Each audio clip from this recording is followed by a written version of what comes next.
अशोक लेलैंड के पिछले वीडियो में मैंने आपसे कहा था कि 170 रुपीज एक स्ट्रॉन्ग रेजिस्टेंस है और वो लेवल टूटने के बाद हमें प्राइस में तेजी देखने मिल सकती है और उसी तरह हुआ। 170 रुपीज का रेजिस्टेंस ब्रेक होते हुए देखने मिला और प्राइस ने लगभग 10% से भी ज्यादा का ग्रोथ दिखा दिया। आज के वीडियो में अशोक लेलैंड की एक लेटेस्ट न्यूज निकल के आई है, साथ ही में इसका क्वार्टरली रिजल्ट भी अनाउंस हुआ है।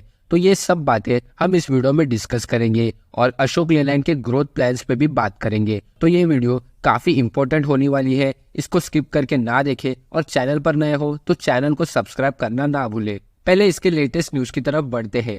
Ashok Leyland share price booming as winning significant order worth at ₹800 crore in the defence sector.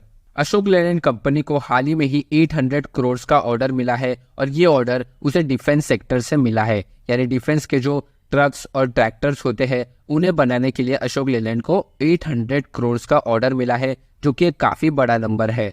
The contracts awarded also include the procurement of the field artillery tractor and the gun towing vehicle. तो FAT और GTV ये दो vehicles company बनाएगी, साथ ही में इससे related जो भी चीजें लगेंगी उसका अरेंजमेंट भी अशोक लेलैंड ही करेगी। Ashok Leyland selection for these defense contracts underscores the company's commitment and its position as a trusted partner for the Indian Armed Forces.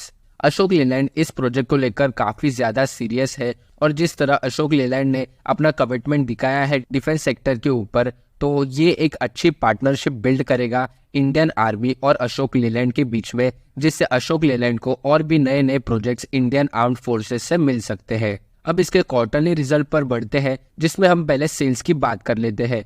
जून 2022 में कंपनी को 770 करोड़ का सेल्स देखने मिला। सितंबर में हमें सेल्स बढ़ते हुए देखने मिला लगभग 1000 करोड़। दिसंबर में भी सेम 1300 करोड़। यहाँ तक हमें एक रेगुलर बेसिस पर सेल्स बढ़ते हुए देखने मिला। मार्च 2023 में हमें एक बहुत ही बड़ा जंप देखने मिला, लगभग 1900 करोड़ के सेल्स हमें देखने मिले। इस वजह से अशोक लेलैंड के प्राइस में भी हमें एक अच्छा ग्रोथ देखने मिला।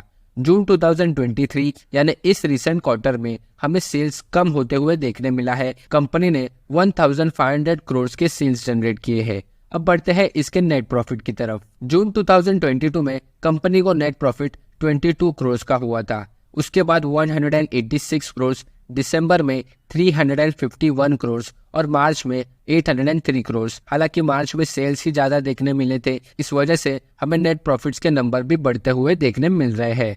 जून 2023 यानी इस रिसेंट क्वार्टर में 584 करोड़ का प्रॉफिट कंपनी को हुआ है। इस क्वार्टर ने कंपनी को एक नेगेटिव ग्रोथ दिया है, तो ये चीज आप ध्यान में जरूर रखें। क्वार्टरली रिजल्ट लगभग 11 बजे अनाउंस हुआ था और उसके अनाउंस होने के बाद ही 4% का ग्रोथ देखने मिला। प्राइस ने एक बहुत ही बड़ा जंप दिखाया और वहां से एक साइडवेज जोन में चला गया। फिलहाल तो प्राइस 182.40 रुपीज पे चल रहा है। हालांकि क्वार्टर टू क्वार्टर हमें एक नेगेटिव ग्रोथ देखने मिला है, लेकिन ईयर ऑन ईयर में कंपनी ने 700 करोड़ का नेट प्रॉफिट जंप दिखाया है। इस वजह से ही हमें ये प्राइस ऊपर जाते हुए देखने मिला। अब इसके आगे के ग्रोथ प्लान्स को डिस्कस करते हैं, जिससे आपको पता चलेगा कि कंपनी आगे जाके क्या प्लान करने वाली है और इसका स्टॉक प्राइस क्या नेगेटिव में रहने वाला है या फिर पॉजिटिव में। To acquire the biggest share of market and to better in areas where it hasn't done. तो कंपनी ने ज्यादातर नॉर्थ साइड में कम फोकस किया है, तो वहाँ पे कंपनी अब ज्यादा काम करेगी। In the future company wants to get deeper in the north side market.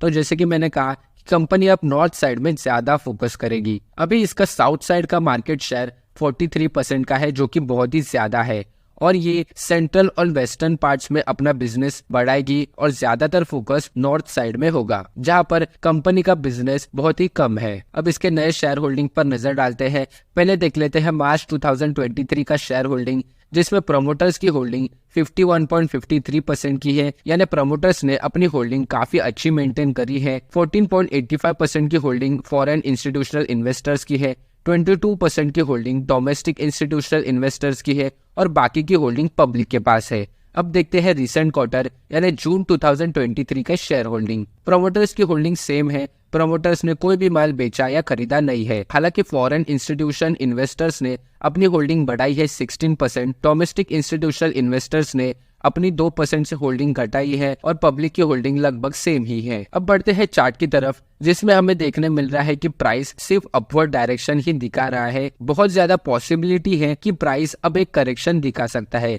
क्योंकि जून 2023 से हमें प्राइस सिर्फ ऊपर जाते हुए देखने मिला है। तो एक नॉर्मल सी बात है कि एक करेक्शन देखने हमें मिल सकता है। अगर ओवरऑल मार्केट नीचे गिरता है तो हमें अशोक लीलैंड में भी एक गिरावट देखने मिल सकती है। तो इसके सपोर्ट की बात कर लेते हैं। इसका सपोर्ट 170 रुपीज का होने वाला है। पिछले वीडियो में भी मैंने मेंशन किया था कि 170 रुपीज एक स्ट्रॉन्ग लेवल है, तो अब ये लेवल एक सपोर्ट की तरह एक्ट करेगा और उसके बाद अगला सपोर्ट 161 रुपीज का है। रेजिस्टेंस की बात करें तो 186 रुपीज का एक रेजिस्टेंस है, वो एक माइनर रेजिस्टेंस है, लेकिन मेजर रेजिस्टेंस 200 रुपीज का है। अगर प्राइस 200 रुपीज के भी आगे जाता है तो हमें प्राइस में और भी बढ़ोतरी देखने मिल सकती है। तो इस सपोर्ट और रेजिस्टेंस को मार करके आप अपनी इन्वेस्टिंग प्लानिंग कर सकते हो। माल बेचना है या खरीदना है वो सब आपका डिसीजन है। मेरा काम है कि आपको इन्फॉर्मेशन पहुंचाना। तो वीडियो अगर जरा से भी हेल्पफुल हो तो लाइक, शेयर और चैनल को सब्सक्राइब करना ना भूलें। मिलते हैं अगले वीडियो में।